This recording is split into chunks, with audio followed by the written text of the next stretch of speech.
দর্শক স্বাগত আমাদের নিয়মিত টক শো সংলাপ প্রতিদিন অনুষ্ঠানে। আমি মহসিনা শাওন আছি আপনাদের সঙ্গে। আমরা এই অনুষ্ঠানে সমসাময়িক রাজনৈতিক এবং অন্যান্য গুরুত্বপূর্ণ বিষয় নিয়ে আলোচনা করে থাকি।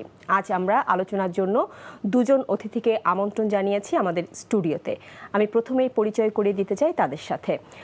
আমার পাশে আছেন আবু নাসের মোহাম্মদ রহমতুল্লাহ, তিনি সদস্য জাতীয় কার্যনির্বাহী কমিটি বিএনপি। আপনাকে অসংখ্য ধন্যবাদ আমাদের সাথে যোগ দেওয়ার জন্য। এবং তার পাশে আছেন অ্যাডভোকেট হুমায়রা নূর, তিনি যুগ্ম সদস্য সচিব জাতীয় নাগরিক কমিটি এনসিপি। আপনাদের দুজনকেই অসংখ্য ধন্যবাদ জানাচ্ছি আবারও। আমরা আসলে বলছিলাম যে সমসাময়িক বিষয় এবং রাজনৈতিক বিষয় নিয়েই আমরা আমাদের এই সংলাপ প্রতিদিনে কথা বলে থাকি। আমরা আজকে শুরু করতে চাই বন্যা পরিস্থিতির খবর দিয়ে। চট্টগ্রাম ডুবে গেছে। চট্টগ্রাম ডুবে যাওয়া বলতে আমরা সাধারণত বুঝি জলাবদ্ধতা। এই জলাবদ্ধতা নিয়ে কত ধরনের আলোচনা হয়েছে, সমালোচনা হয়েছে, হাজার হাজার কোটি টাকার প্রকল্পের অনিয়ম এবং অব্যবস্থাপনাও হয়েছে। তো এবার শুধু বন্যা নয়, সাথে ভারী বৃষ্টিপাতে ভেসে গেছে চট্টগ্রামের দক্ষিণের বিশাল একটা অংশ। তো সেই সঙ্গে পার্বত্য চট্টগ্রাম এবং কক্সবাজারও যুক্ত রয়েছে। আবু নাসের মোহাম্মদ রহমতুল্লাহ, আমি আপনাকে দিয়ে শুরু করতে চাই। এই যে চট্টগ্রামের জলাবদ্ধতা এবং বন্যা, এটা নিয়ে সরকারের কি ধরনের কোনো পরিকল্পনা আছে? আপনার জানা মতে কি ধরনের পরিকল্পনা তারা করছে? ধন্যবাদ আপনাকে। আপনার মাধ্যমে এনটিভির অসংখ্য দর্শক শ্রোতা মণ্ডলী এবং আমার সহ আলোচককে শুভেচ্ছা। এই জুলাই আগস্টের সময়টাতে আমাদের দেশের বন্যার প্রকোপটা প্রায় আমাদেরকে বিধ্বস্ত করে ফেলে। বিশেষ করে কয়েকটা অঞ্চলে বন্যায় যে পরিমাণ ক্ষতির সম্মুখীন হতে হয়, প্রতি বছরই এই বন্যার সময়টাতে মন্ত্রী, এমপি, নেতা নেত্রীরা গিয়ে তারপর বলে যে এটা একটা স্থায়ী সমাধান আমরা করে ফেলব। এটা আমাদের দুঃখজনক যে ওই সময়টা পার হয়ে যাওয়ার পরে আমার মনে হয় সরকারের পক্ষ থেকে আর এই ধরনের উদ্যোগটা আর থাকে না। বন্যায় আপনার ধরেন এই যে পাহাড় অতিবৃষ্টির কারণে পাহাড় ধসে মানুষ মৃত্যুর অসংখ্য নজির আছে, অসংখ্য ঘটনা আছে। জলাবদ্ধতা নিরসনে মাননীয় প্রধানমন্ত্রী এখান থেকে মন্ত্রী পাঠায় দেন। পাহাড় ধস এবং পানিতে পড়ে 40 জনের মতো প্রাণহানির ঘটনা এবারও ঘটেছে এবং এবারও পাঠিয়েছেন। এই জিনিসগুলো স্থায়ী সমাধান না হওয়া পর্যন্ত আমাদের এই সংকট থেকে আমরা আসলে মুক্তি পাবো না। তো আমার মনে হয় যে ইতিপূর্বের যে সরকারগুলো তারাও তো কম বেশি চেষ্টা করেছে। স্থায়ী সমাধানটা কি টাইপের এইটা এখন পর্যন্ত বের করা যায় নাই। এটা শুনলে আমি একজন নাগরিক হিসেবে আমি খুব কষ্ট পাই যে দ্বিতীয় বাণিজ্যিক রাজধানী আমাদের চট্টগ্রাম, এই চট্টগ্রামের অবস্থাটাই যদি এরকম হয়, এরপরে যখন উত্তরবঙ্গের বন্যা, ভয়াবহ বন্যা শুরু হয়, যখন আপনার অন্যান্য এই যে সিলেটে যে পানির প্রবল পানি প্রবাহের মধ্য দিয়ে বহু মানুষের ভেসে যাওয়ার ইতিহাস, এই জিনিসগুলোর ব্যাপারে আসলে স্থায়ীভাবে কেউ কাজ করে নাই। তো আমি আশাবাদী যে এবারের যিনি প্রধানমন্ত্রী হয়েছেন তার গত 5 মাসের যে কর্মকাণ্ড, সেই কর্মকাণ্ডগুলো দেখে দেশের মানুষ কিন্তু আশায় বুক বাঁধতে শুরু করেছে। এবং যেখানে সংকট তিনি সেখানে যেভাবে নিজে তদারকি করে কাজগুলো করছেন, এবং শুধু তাই না, এই সংকট ভবিষ্যতে যাতে না থাকে সেজন্য অন্তত এমন কিছু কর্মসূচি তিনি নিয়েছেন। এই জিনিসগুলো দিয়ে আমরা অন্তত আশা করি যে এই সংকটটা অতিক্রম করার পরে পরবর্তীতে আমি একজন নাগরিক হিসেবে প্রত্যাশা করব যে যেহেতু আমরা তাকে মানবিক প্রধানমন্ত্রী হিসেবে পেয়েছি এবং তিনি যেহেতু মানুষের সংকটটা নিরসন করার জন্য যে কাজগুলো ইতিমধ্যেই করেছেন এবং এই বাজেটে সাধারণ মানুষের জন্য তিনি যা করেছেন, এই যে হার্টের রিং বসানো, তারপরে যে আপনার এই যে কাঁচামাল কি বলে ক্যান্সারের যে কাঁচামালের যে এইগুলোর যে দাম কমানো, এবং এগুলোতে রাষ্ট্রের জন্য ঘাটতি দিয়েই কিন্তু এই কাজগুলো করতে হচ্ছে। এবং অদ্ভুত, আমি নিজেও রোগী দেখতে গিয়ে দেখলাম যে যেই রোগীটার এই গত 1 দিন 2 দিন আগে বাজেট পাশের 2 দিন আগে যে রোগীটার খরচ হয়েছে ঋণ পড়াতে গিয়ে 2 লাখ টাকার উপরে, সেই রুগীটার 1 লাখ টাকার মধ্যে রুগীর কাজ শেষ হয়ে গেছে। তো এইটা তো আসলে মানবিক প্রধানমন্ত্রী ছাড়া সম্ভব না। তিনি যখন ওই কাজগুলো করেছেন, আমার মনে হয় যে এই বন্যা, পাহাড় ধস, মানুষের বাড়িঘর এই ভেঙে যাওয়া, নদী ভাঙ্গনের মাধ্যমে হাজার হাজার একর সেক্টর এই একর জমি বিলীন হয়ে যাওয়া, মসজিদ, মাদ্রাসা, স্কুল এগুলোর ধ্বংস হয়ে যাওয়া একটু সময় লাগবে, এটা নিশ্চিত। তবে তিনি যে পরিকল্পনা নিচ্ছেন, এই পরিকল্পনাগুলো যাতে দুর্নীতিমুক্ত হয়, এই পরিকল্পনাগুলো যাতে, কারণ আমরা এর আগে দেখেছি অব্যবস্থাপনা এবং দুর্নীতি, সেই জন্য বলছি যে এই পরিকল্পনাগুলো যতই নেওয়া হোক, যদি দুর্নীতিবাজদের মাধ্যমে এটা প্রণয়ন করার ব্যবস্থা করা হয়, তাহলে এর থেকে আসলে আমরা স্থায়ীভাবে মুক্তি পাব না। আমরা যে সমস্ত ক্ষতিগ্রস্ত মানুষ যারা মৃত্যুবরণ করেছেন, তাদের আত্মার প্রতি শ্রদ্ধা নিবেদন করছি, এবং এই ধরনের অপমৃত্যুর থেকে যাতে আমরা আমাদের মানুষকে বাঁচাতে পারি, সেরকম উদ্যোগ যাতে আমরা গ্রহণ করতে পারি, সেই প্রত্যাশা করি। হুমায়রা নূর, আপনার কাছে আসতে চাই। এর আগের বছর যে বন্যা হয়েছিল, তখন আমরা দেখেছি যে ছাত্রদের বেশ ভালো একটা তৎপরতা আমরা দেখেছিলাম, এবং সেটা মানুষ খুব অ্যাপ্রিসিয়েটও করেছিল। তো বন্যার্তদের সাহায্য এবং সহযোগিতা করার জন্য বিভিন্ন যে তৎপরতা আছে, কিন্তু এবার কিন্তু আমরা তেমন কিছু দেখছি না। হ্যাঁ, ছাত্র দল আছে, স্বেচ্ছাসেবক দল আছে, এনসিপি আছে, ছাত্র শিবির আছে, আমরা কিন্তু কাউকেই দৃশ্যমান কোনো পদক্ষেপ নিতে দেখছি না এই বছর। এটা কি তাদের দায়িত্বের মধ্যেও কি পড়ে না, ছাত্রদের দায়িত্বের মধ্যে? তারা যখন ডাকে তখন কিন্তু মানুষ আসে।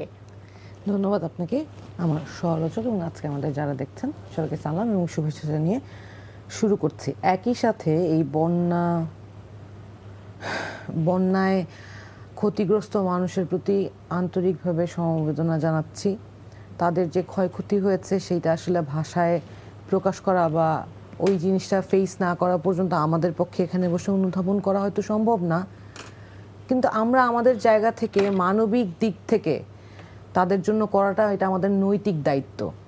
রাজনৈতিক মতবাদ যার যাই হোক, যখন একজন মানুষ বিপদে পড়ে, তাও সেটা নিজের দেশের মানুষ, তার পাশে দাঁড়ানো হচ্ছে আমার প্রথম এবং প্রধান ধর্ম। এনসিপি 24-এ যেই বন্যা পরিস্থিতি, সেই পরিস্থিতিতে তখন বৈষম্য বিরোধী ছাত্র আন্দোলনের যারা ছিলেন, তারা সারা বাংলাদেশের মানুষকে সম্পৃক্ত করে যেইভাবে বন্যা পরিস্থিতি মোকাবেলা করেছে, দুঃখটা কি জানেন? তখন যারা বিদ্যমান রাজনীতিবিদগণ ছিলেন, তারা দেখলেন যে সারা বাংলাদেশের মানুষ এই ছেলেগুলোকে বিশ্বাস করছে, তাদের কথায় বিপদে সবাই এক হয়ে কাজ করছে। ওই যে যখন ত্রাণগুলো গোছানো, ক্যারি করা, শিফট করা, যে যা সাহায্য লাগে অ্যারেঞ্জ করতে হেল্প করেছে। কিন্তু যেহেতু ছাত্রদের প্রপার অ্যাকাউন্টস ছিল না, ফান্ড ম্যানেজমেন্টের জন্য কেউ ছিল না, সেই জন্য যেই উদ্ধৃত টাকাটা, সেই টাকাটা তারা অডিট ফার্মের দ্বারা অডিট করে সেই অডিট রিপোর্ট প্রেস রিলিজের মাধ্যমে অডিট রিপোর্ট প্রকাশ করে বাকি টাকাটা ইন্টারিম গভর্নমেন্টের ফান্ডে দিয়ে দিয়েছিল। অথচ ওই যে হিংসা, এই যে রাজনৈতিক প্রতিহিংসা, এইগুলো থাকার কারণে না আমরা কেউই দেশের মানুষের জন্য ভালো করতে পারি না। আপনি দেখেন এই নতুন যে ছাত্র জনতারা, তারা যখন মানুষের জন্য, আগে আমরা কি দেখেছি স্টুডেন্ট অবস্থায়, কি দেখি, ধরেন আমার সন্তান আপনার সন্তান এখন যেটা করছে, যেটা আমরা আমাদের স্টুডেন্ট অবস্থায় করেছি, যে শীতার্ত মানুষ, কারো রক্ত লাগলে রক্ত দেয়া, বন্যা কবলিত মানুষের সাহায্য করা, কোথাও মহামারী হলে, কোথাও কেউ অসুস্থ হলে সেখানে মেডিকেল ক্যাম্প করেছি তো না, আমাদের সন্তানরা এখন করছেন। তো এই ছেলেগুলো অভ্যুত্থান করার পরে যখন তারা দেশের সংস্কার নিয়ে আলাপ করলো এবং তারা মানুষকে সবকিছুতে সম্পৃক্ত করা শুরু করলো, তখন রাজনীতিবিদরা হিসেব করলো, আরে আমাদের তো ব্যবসা নষ্ট হয়ে যাবে, এরা তো আমাদের জন্য চ্যালেঞ্জ হয়ে দাঁড়াচ্ছে।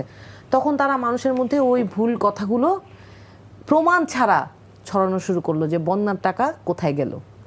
আপনি দেখেন, আপনি একটা ইন্ডিপেন্ডেন্ট অডিটর দিয়ে অডিট রিপোর্ট একেবারে পাবলিকলি, এটা তো গোপন অডিট রিপোর্ট না, পাবলিক রিপোর্ট, আপনি যে কোনো জায়গায় গুগল করলেই পাবেন, প্রকাশ করার পরও এখন পর্যন্ত ওই ধরনের প্রোপাগান্ডাগুলো ছড়ানো হয় বড় দলগুলো দ্বারা। কেন জানেন? কারণ এই বড় দলগুলোর কথা তো মানুষের কাছে বেশি রিচ করে। মানুষ তো, মানে ধরেন আমি একটা কথা বললে মানুষ, আপনার মাধ্যমে বলছি, মানুষ হয়তো শুনতে পাচ্ছেন। মানুষকে অনুরোধ করব যে ভালো কাজে নিজ দায়িত্বে এগিয়ে আসেন, ভুল কথা বিশ্বাস করার আগে দয়া করে একটু অনুসন্ধান করবেন যে কথাগুলো সত্যি না মিথ্যা। কারণ আপনি যখন মানুষকে মিথ্যা অপবাদ দেন তখন মানুষ ভালো কাজটুকু করার স্পৃহাটা হারিয়ে ফেলে, ওটাই হয়েছে। এখন গত বছরও কিছু কিছু এলাকায় মানুষ বিভিন্ন প্রাকৃতিক দুর্যোগের মানে ফেস করেছে, তখন আমাদের কাছে যখন এসেছে আপা বিশ্বাস করেন ভয়ে, যে ওই যে এখন যদি আমরা পাবলিক ফান্ডিং নেই এবং তারপর মানুষের পাশে দাঁড়াতে যাই, তাহলে দেখা যাবে আমাদেরকে আবারও সেই একই মিথ্যা প্রোপাগান্ডার শিকার হইতে হবে। আমরা যে যার পকেট থেকে ব্যক্তিগত ফান্ডিং দিয়ে যতটুকু পেরেছি করেছি। এবং একইভাবে এইবারও দেখেন চট্টগ্রামে অলরেডি আমি আপনাকে আজকে যে নিউজ দেখাই, আমাদের একটা ইমার্জেন্সি ক্রাইসিস রেসপন্স টিম গঠন করা হয়েছে এবং ওখান থেকে এই যে অলরেডি চট্টগ্রামে আজকে দিনের মধ্যে এই যে কতগুলো মানুষকে, প্রায় 2000-এর উপরে মানুষকে, এই যে চট্টগ্রামে ভারী বৃষ্টিপাতে পাহাড়ি ঢলে সৃষ্ট আকস্মিক বন্যা পরিস্থিতি মোকাবেলায় আমাদের যেই ক্রাইসিস রেসপন্স টিম তারা গত 2 দিন ধরে কাজ করছে। আচ্ছা, এর আগের বছর হুমায়রা আমি একটু আপনাকে ইন্টারাপ্ট করি, সেটা হচ্ছে যে এর আগের বছর তো আসলে একটা নির্বাচনের একটা আবহ ছিল যে নির্বাচন হবে, এখন ওটা কি সেটাকে মাথায় রেখেই কি সেই ক্যাম্পেইনটা হয়েছিল? এখন তো নির্বাচন নেই সামনে, এরকম 24-এ তো নির্বাচন হওয়ার মতো কোনো ইস্যুই ছিল না। 24-এর বন্যার সময় তারপরে তো নির্বাচন একটা হবে এরকম একটা ইস্যুই ছিল না। সেই সময় তারা এই বন্যা নিয়ে কাজ করেছে। 25-এ যখন মানুষ নানান বিপদ আপদে পড়লো, মানে আপনি বলতে চাচ্ছেন এবার হচ্ছে না মানুষকে, আপনি এবারও হচ্ছে, এনসিপি কিন্তু করছে। আপনি দেখেন 2টা জায়গায় আপনি যেহেতু উল্লেখ করলেন, থ্যাংক ইউ।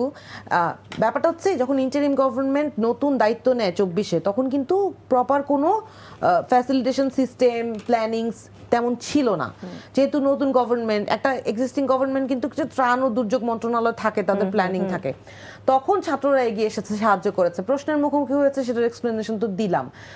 আর 25-এ তো এত ভয়াবহতা দেখা যায়নি। যখনই হয়েছে তখন আমরা ব্যক্তিগতভাবে দল থেকে এই সাহায্য করতে এগিয়ে এসেছি, কিন্তু ওই যে আগের বারের মতো আমরা পাবলিক ফান্ডিং করি না। এই বছরের ব্যাপারটা হচ্ছে, এই বছর তো একটা নির্বাচিত গভর্নমেন্ট আছে, তারা অলরেডি রোজায় মার্কেট কন্ট্রোল করা থেকে শুরু করে আরো বিভিন্ন চ্যালেঞ্জের সম্মুখীন হয়েছে এবং কখনো দেরিতে সফল হয়েছে, কখনো কিছুটা বিফল হয়েছে, বাট চেষ্টা করেছে সরকার।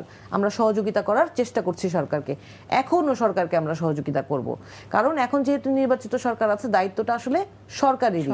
আমরা সহযোগিতা করতে প্রস্তুত আছি। আর ব্যক্তিগত মানে আমাদের দলীয় পর্যায়ে আমরা কিন্তু আমাদের ওই যে বললাম ইমার্জেন্সি ক্রাইসিস ম্যানেজমেন্ট সেল করা হয়েছে। আপনি জাস্ট পত্রিকায় গুগল করেন এনসিপি বন্যা নিয়ে কি করছে, আপনি দেখবেন যে কিন্তু হচ্ছে না।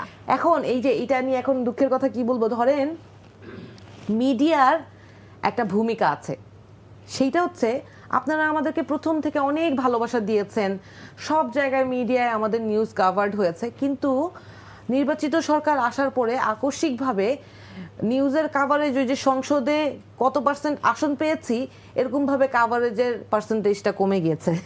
হুমায়রা, আমি একজন নিউজ ম্যান হিসেবে বলতে পারি, আমি নিউজ পড়িও, কিন্তু আমি কিন্তু নিউজে সবসময় জামাত বলেন, 11 দলীয় ঐক্যজোট বলেন, বিএনপি নিউজ বলেন, যে কোনো নিউজ বলেন, আমি কিন্তু সমানভাবেই দেখি। না অবশ্যই আপনি তো ধরেন আপনার কাছে যে খবরটা আসবে সেটাই তো আপনি মানুষকে জানাবেন। এই যে খবরটা মানে ডিসিমিনেটেড হওয়া, মানুষের মাঝখানে ছড়িয়ে দেয়া, সেইটারও কতটা, মানে আমি আপনাকে এখানে প্রুফ সহ ছবি সহ দেখাতে পারবো যে কিভাবে আমাদের ছেলেমেয়েরা কাজ করছে। আপনাদের মিডিয়ায় নিউজ আকারে এসেছে, কিন্তু যত ফলো হওয়ার কথা ছিল তত ফলো কিন্তু হয় নাই। ওই দুঃখের কথাটা শেয়ার করছি কেন, আমি বলছি না আমার ভালো কাজ আপনি এত করে ফলো করেন, প্রয়োজন নাই, মানুষগুলো সার্ভড হোক, যে যার জায়গাটা থেকে দায়িত্বটা নিক। এইটাও বাস্তবতা যে হ্যাঁ এটা হচ্ছে। এই যে দেখেন জামাতে ইসলামের আমিরকে দেখলাম যে উনি নিজে কালকে বন্যার্ত মানুষের মাঝখানে উনি ওইখানে উপস্থিত হয়েছেন। আজকে এটা নিয়ে অনেক জায়গায় আবার কথাও দেখলাম যে জামাত ইসলামের আমির এরকম বয়স্ক হয়ে উনি যদি বন্যার্তদের মাঝখানে পৌঁছে যেতে পারেন, এনসিপি যদি ইমার্জেন্সি ক্রাইসিস সেল করে এনসিপির ছেলে মেয়েরা যদি পৌঁছে যেতে পারে, আমার প্রধানমন্ত্রী কেন এখনো গেল না? নাহিদ ইসলামের কিন্তু আগামীকালকে, নাহিদ ইসলামের ঘোষিত প্রোগ্রাম, আগামীকালকে চট্টগ্রামে বন্যার্তদের মাঝে উনি উপস্থিত থাকবেন। তো প্রধানমন্ত্রীর পক্ষ থেকে এখন পর্যন্ত কোনো পদক্ষেপ আমরা দেখিনি, বা রাজনৈতিক দল হিসেবে বিএনপি থেকে এখনো কোনো পদক্ষেপ দেখিনি। এরই পাশাপাশি দোষ দিতে চাই না, আবারও বলছি, সহযোগিতা করতে চাই। রাষ্ট্র দায়িত্ব নিক, সরকার সুষ্ঠুভাবে মানুষকে সার্ভ করুক। আমার কিছু সাজেশন আছে বন্যার্তদের নিয়ে, সেটা হচ্ছে ধরেন প্রতি বছরই কিন্তু দেশে বিভিন্ন ধরনের এই সিচুয়েশনগুলো হয়, যেমন তিস্তা প্রকল্প, এটা কিন্তু one of the good decisions, যেখানে আমি মনে করি যে ভবিষ্যতে এই ধরনের ক্রাইসিস সিচুয়েশনগুলো হ্যান্ডেল করার জন্য এগুলো হেল্প করবে।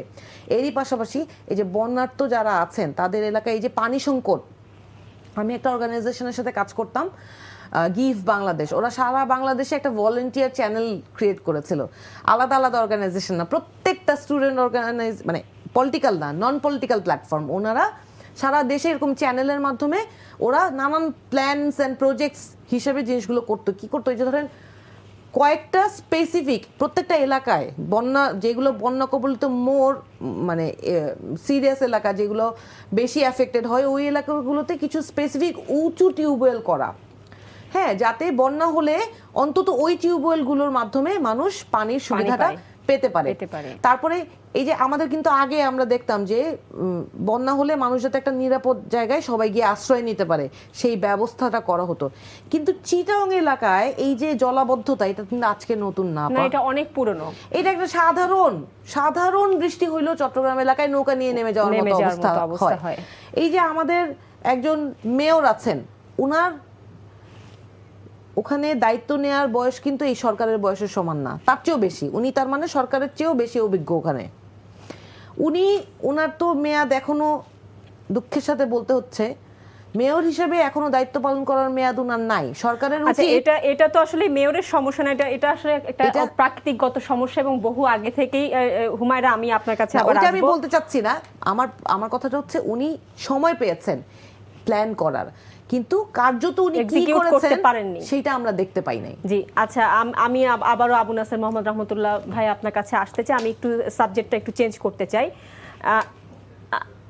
আমি আপনাকে একটি প্রশ্ন করব, আপনি যদি হুমায়রার কথা প্রসঙ্গে কিছু বলতে চান বলতে পারেন সাথে, আর আমি আপনাকে সাথে একটু অ্যাড করে দিচ্ছি অন্য প্রসঙ্গ। সেটা হচ্ছে যে আমরা গত পরশু বোধহয় ক্ষমতাচ্যুত প্রধানমন্ত্রী শেখ হাসিনা তিনি রয়টার্সকে একটি সাক্ষাৎকার দিয়েছেন, আপনি জেনে থাকবেন। সেখানেও তিনি বিদেশ থেকে তিনি ভারত থেকে তিনি দেশে ফিরতে চান এই কথা বলেছেন। এর আগেও উনি বলেছেন, কিন্তু এবার উনি নির্দিষ্ট করে সময়টা উল্লেখ করেছেন, বলেছেন ডিসেম্বরে তিনি ফিরবেন এবং তিনি বলেছেন দেশে ফিরলে তারা আমাকে গ্রেফতার করতে পারে, এমনকি মেরেও ফেলতে পারে, তবু আমাকে ফিরতে হবে, এমন কথা তিনি বলেছেন। তো যেখানে তার বিরুদ্ধে মৃত্যুদণ্ডের রায় রয়েছে, সেখানে তিনি কেন জেলের পথ বেছে নেবেন আসলে, কি মনে হয় আপনার? আপনি কি হুমায়রা নূর যেটা বলেছেন সেটার কিছু বলতে চান বন্যা সম্পর্কে, নাকি আপনি নির্ধারণ না? ছোট বোন তো অনেকগুলো কথা বলছে, তো দুই একটা কথা তো আমার একটু করা উচিত।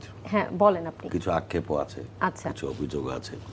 প্রথম কথা হলো যে সরকার কোনো পদক্ষেপ নেয় না, প্রধানমন্ত্রী কেন যেতে পারলেন না। এখন আপনি ধরেন কাজের ধরন তো এক একজনের এক এক রকম। অবশ্যই প্রধানমন্ত্রীর তো কিছু রুটিন থাকে।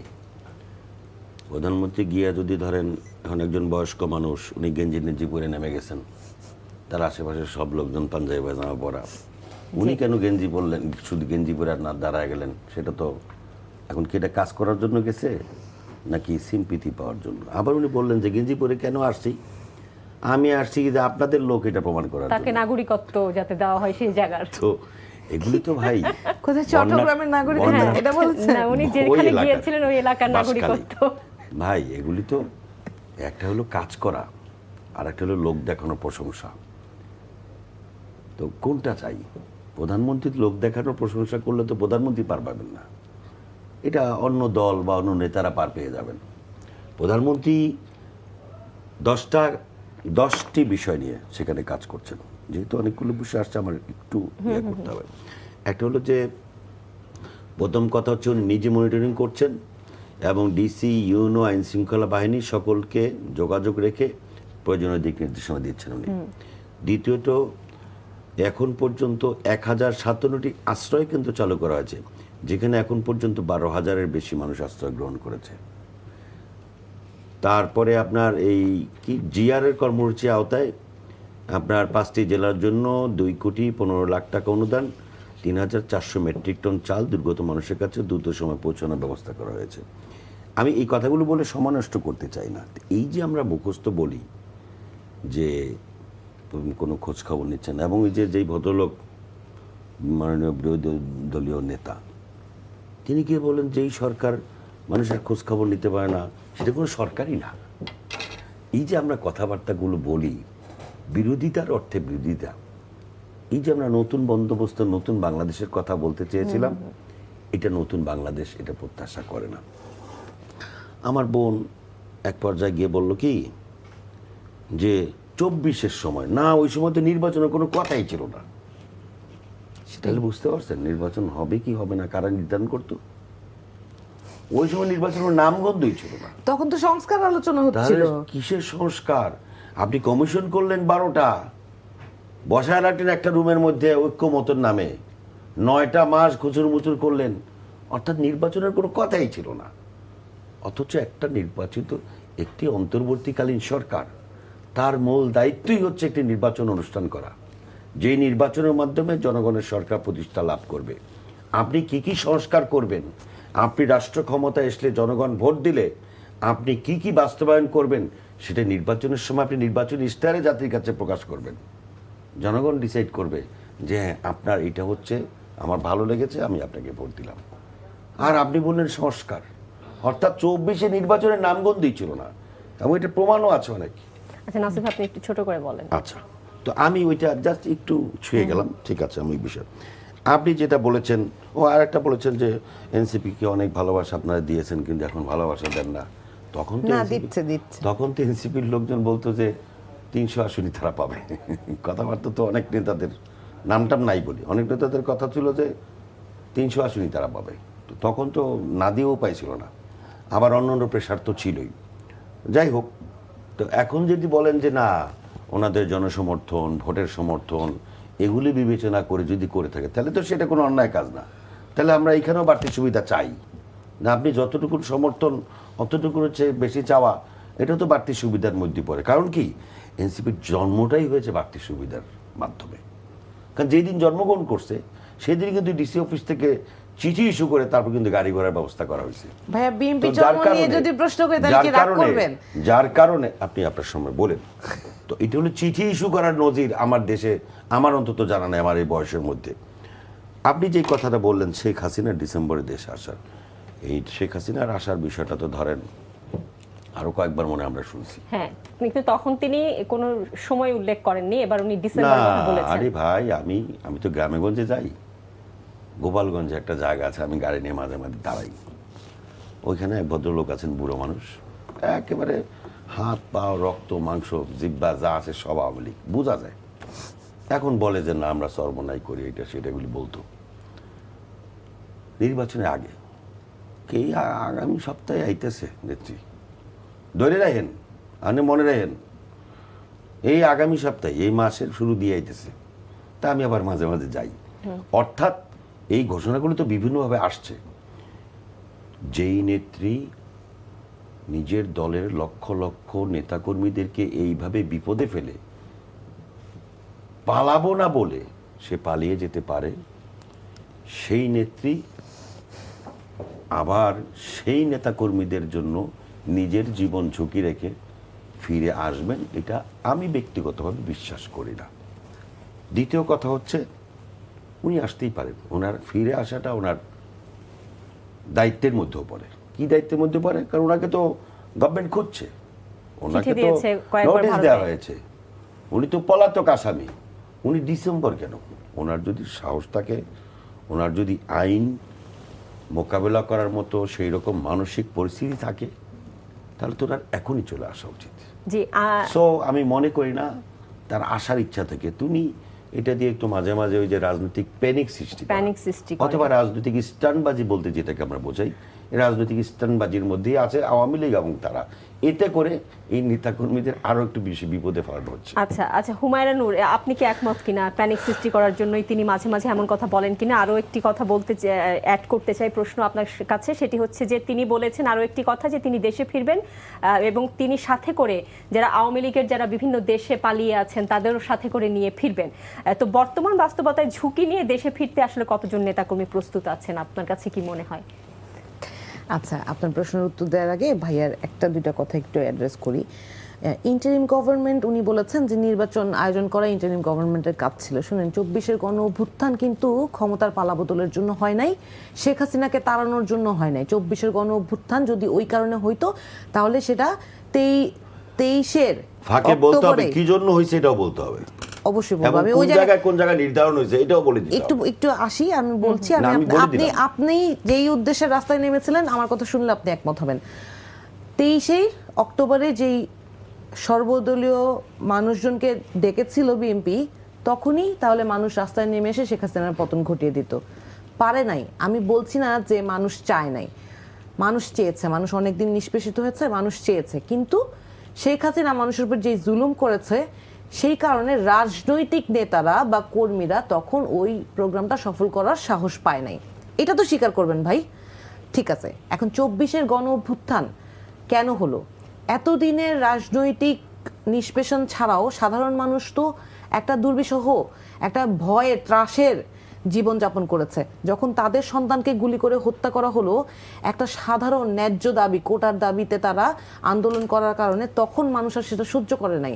যখন এক দফার ঘোষণা দেওয়া হলো যে স্বৈরতন্ত্রের পতন চাই, এই অভ্যুত্থান হয়েছিল স্বৈরতান্ত্রিক কাঠামোর পতনের জন্য।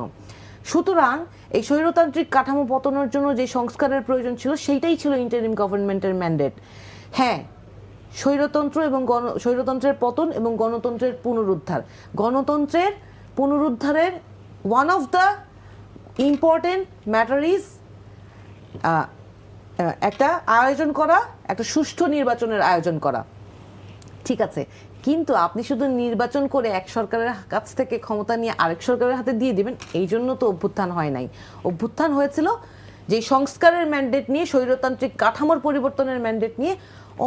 অবশ্যই সেইটাকে আগে প্রায়োরিটাইজ করবে ইন্টারিম গভর্নমেন্ট, এবং সেটাই করেছে। আমরা তো সাধারণ মানুষ সেটাই দাবি করেছি।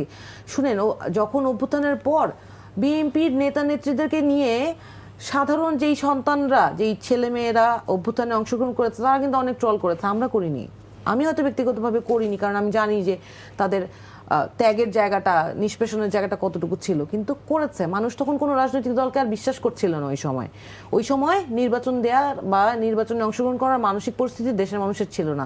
মানুষ এই কাঠামোর থেকে উত্তরণ চাইতো, এখনো চায়, এবং এই জন্যই গণভোটে হ্যাঁ দিয়েছে। সেই আলাপ থেকে এখন তাহলে বের হয়ে আসি। এবং মাননীয় প্রধানমন্ত্রীও তো সম্মতি দিয়েছেন যে উনি সংস্কারের পক্ষের মানুষ, তাই না? উনি গণভোটে সবাইকে হ্যাঁ দিতে বলেছেন, আমরা ওনাকে বিশ্বাস করতে চাই। তো একটা নির্বাচিত সরকার এসেছে, পিছনের কথা যদি নাও ফিরে তাকাই, নির্বাচিত সরকারের কাছে আমাদের প্রত্যাশা কি, সেই প্রত্যাশা এবং দাবির জায়গায় আমরা থাকবো। এবং শেখ হাসিনা যেই কথাগুলো বলেছে, মাঝে মাঝে অডিও কল আসে। তো কিছুদিন আগে দেখলাম একজন বলল যে উনি কি বেঁচে আছে কিনা, কারণ খালি অডিও কলে কথা বলে, হ্যাঁ বেঁচে আছে কিনা সেটাই সন্দেহ, না এআই দিয়ে উনার। তো এখন এটা হয়তো উনার কানে গিয়েছে, এই জন্য উনি যে এআই না, উনি যে আসল, সেটা রয়টার্সে ইন্টারভিউ দিয়ে উনি প্রমাণ করেছে। উনি 17 বছর মানুষকে গাঁজা খাওয়া মিথ্যা কথা বলছে, সমস্ত গাঁজাখুরি কথা এবং ভুলভাল কথা বলে মানুষকে উনি যে অন্ধকারে রেখে দেশের টাকা লুটপাট করে নিয়ে, হরিলুট করে নিজের নেতাকর্মীদের নিয়ে যে রাজত্ব কায়েম করেছে, সেইটা বাংলাদেশের মানুষ ভুলে নাই। হ্যাঁ, উনার নেতাকর্মীকে উনি এইসব বলে বিভ্রান্ত করছেন, এইভাবে যে উনি আসবেন এইটা বলে নেতাকর্মীকে যে উনি উজ্জীবিত করার চেষ্টা করছেন। উনার নেতাকর্মীদের যদি সত্যিই দায়িত্ব নেয়ার হতো তাহলে কি উনি এভাবে পালিয়ে যেতেন? উনার নেতাকর্মীদের যদি সত্যিই দায়িত্ব নেয়ার হতো তাহলে উনার নেতাকর্মীদেরকে এই অন্যায় অপরাধের সাথে সম্পৃক্ত করত। আপনি কালকেই দেখবেন যে জুলকারনাইন সাহেব একটা ভিডিও প্রকাশ করেছে, যেই ভিডিওগুলো সারা এন্টায়ার মিডিয়াতে আমরা দেখেছি, কারণ ইন্টারনেট তো অফ ছিল, এই জন্য আমরা সচরাচর ইন্টারনেট যতক্ষণ অফ ছিল ততক্ষণ দেখতে পাইনি, কিন্তু যারা মাঠে ছিল তারা তো সচক্ষে দেখেছে। এই হেলমেট বাহিনী, তাদের পরিচয় সহ কালকে জুলকারনাইন সাহেব প্রকাশ করেছে। তারা প্রত্যেকে ছাত্রলীগের ছিল। পুলিশ বাহিনীকে তাদের নিজস্ব খুনি বাহিনী হিসেবে ব্যবহার করেছে। আজকে পুলিশ হওয়ার কথা ছিল জনবান্ধব বাহিনী। আপনি যদি নিজের দলের মানুষজনকে এতটুকু সম্মান করতেন, তাদের জীবনের নিরাপত্তার কথা ভাবতেন, তাদের হাতে অস্ত্র তুলে দিতেন, দেশের মানুষের প্রতি আপনার বিন্দুমাত্র দায়িত্ববোধ, ভালোবাসা আছে, আপনি শুধু ভালোবাসেন ক্ষমতা। ওই যে সেই মুক্তিযুদ্ধের পর যে উনি পালিয়েছিলেন, তারপর আবার বলেন না স্বদেশ প্রত্যাবর্তন, কোন স্বদেশ, উনি বারবারই দেশের মানুষকে নানান বিপদের মুখে ফেলে আবার উনি ক্ষমতার লোভে আসেন, যতবার আসেন ক্ষমতার লোভে আসেন। এই ক্ষমতা বাংলাদেশের মানুষ এই স্বাদ আর তাকে নিতে দিবে না। বাংলাদেশের মানুষ তাকে বিতাড়িত করেছে এবং উনি ফেরত আসবেন। আমরা চাই উনি ফেরত আসুক, উনি বিচারের মুখোমুখি হোক এবং বাংলাদেশের মানুষ তার ফাঁসি দেখে এই বাংলাদেশ যে কলঙ্কিত হয়েছে তার হাতে নেতৃত্ব দিয়ে সেই কলঙ্ক মুক্ত হবে এবং তার নেতা নেত্রীরাও, তার কর্মীরাও তার অপরাধের দায় নিজের কাঁধে নিক, এইটাও আমরা চাই না। তার নেতা কর্মীরা যারা অপরাধের সাথে সম্পৃক্ত তাদের বিচার হোক, তারা দেশে আসুক। একটা বিশেষ অনুরোধ, যেই টাকাগুলো নিয়ে লুট করে চলে গিয়েছে সেই টাকাগুলো যেন অবশ্যই নিয়ে আসে, নাহলে সেইটার অবশ্যই হিসাব আমরা পাই পাই করে আদায় করে নিব এবং যতগুলো রক্ত ঝরিয়েছে প্রত্যেকটা রক্তবিন্দুর হিসাব তাকে দিতে হবে। তার কোনো অধিকার নাই বাংলাদেশের মানুষের টাকা দিয়ে যেই গুলি কিনা হয়েছে সেই গুলি দিয়ে বাংলাদেশের মায়েদের বুক খালি করার। সে যেইভাবে আজকে এই সংসদে এমন অনেক মানুষ আছেন যারা নিজেরা গুম হয়েছেন, যাদের পরিবারের সদস্যদের ঠিকানা এখনো কোথায় আছে তারা জানে না। এই ভদ্রমহিলা আশঙ্কা প্রকাশ করে তাকে নাকি গ্রেফতার করা হবে, তাকে নাকি মেরে ফেলা হবে। মেরে ফেলার কিছু নাই তো, আইনগতভাবে তার যা পাওনা সে তাই পাবে। আমরা আইনের প্রতি শ্রদ্ধাশীল। সে যদি বাংলাদেশকে স্বীকার করে, সে যদি বাংলাদেশি হয়, তাহলে সে বাংলাদেশের আইনকে স্বীকার করে, বাংলাদেশের আইনকে সম্মান করে, বাংলাদেশের আইনের কাছে সে নিজেকে আত্মসমর্পণ করবে এবং তার যত নেতাকর্মী এখনো বাংলাদেশে এবং বিদেশে আছে তাদেরকে নিয়েই চলে আসতে বলুন। সে নিয়ে আসার কিছু নাই তো, সে নিয়ে কিছু নিদর্শন দেখা, ওবায়দুল কাদেরকে ফেরত পাঠাক, সেটি আমরা দেখতে চাই। আসলে হুমায়রা, আমাদের সময় একদম শেষ হয়ে গেছে, আমাদের এখানেই শেষ করতে হবে। দর্শক সংলাপ প্রতিদিন অনুষ্ঠানটি আমাদের এখানেই শেষ করতে হচ্ছে। আমাদের সাথে থাকার জন্য অসংখ্য ধন্যবাদ আপনাদের। শুভ সন্ধ্যা।